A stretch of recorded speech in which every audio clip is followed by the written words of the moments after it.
Let's get back to Lonnie Quinn right now because he's tracking these winter storms. First things first, what's happening now in the next 24? There's a smaller storm which will approach tonight. There's a much bigger storm that's going to come into the area Saturday night into Sunday. I'll show you in the radar picture just the size difference. So let me first of all get you outside and I'll show you what it looks like right now. So there's your picture, Dana. You have clouds getting sort of thicker and thicker overhead. It's 30 degrees. We've got to spend some time talking about ice and this storm because it's a big element of this storm for the weekend. And it's really more dangerous than big snowfall total numbers. It really is. Icing leads to power outages, trees break, they come down, problems there. And we could see the potential for 3 to 6 hours of ice, be it sleet or freezing rain. That can be very problematic, and I think it's going to be a big part of the storm. Take a look at the future ice accretions that we see pretty widespread around the area. Now, the bulk is north of New York City, but you're looking anywhere from a tenth to, boy, pushing a half an inch of ice. That'll stop traffic, you know, in its tracks, unless you've got, like, studded tires. I don't even think you can drive. Are studded tires legal anymore? I don't think they are. Nick, do you know that?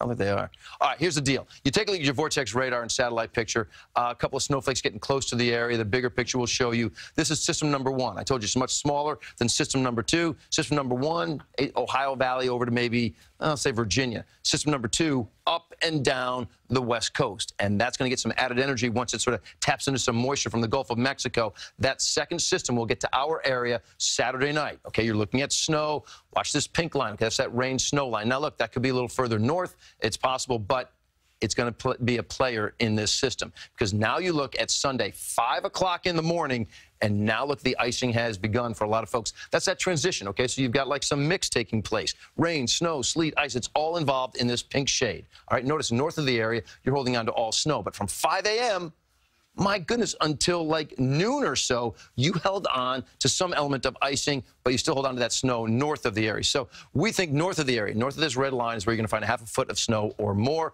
I'd put New York City in that 3 to 6 inch range. Closer right now with the new data to the 3. Then the 6, and then you get to 12 to 18 while you get way up into the Catskills in our northern suburbs. The European is also leaning more on the lower side for the city. They're going 1.5.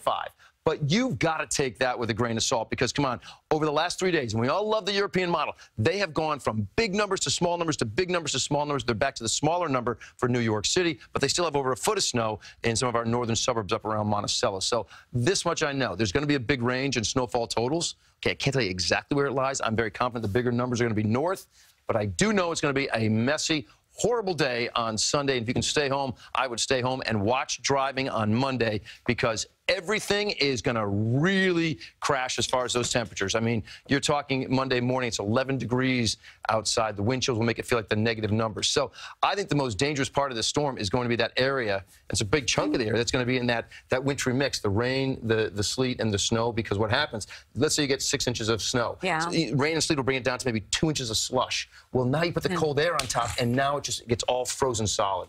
And that can be a problem. That's very dangerous. Lonnie, thank you.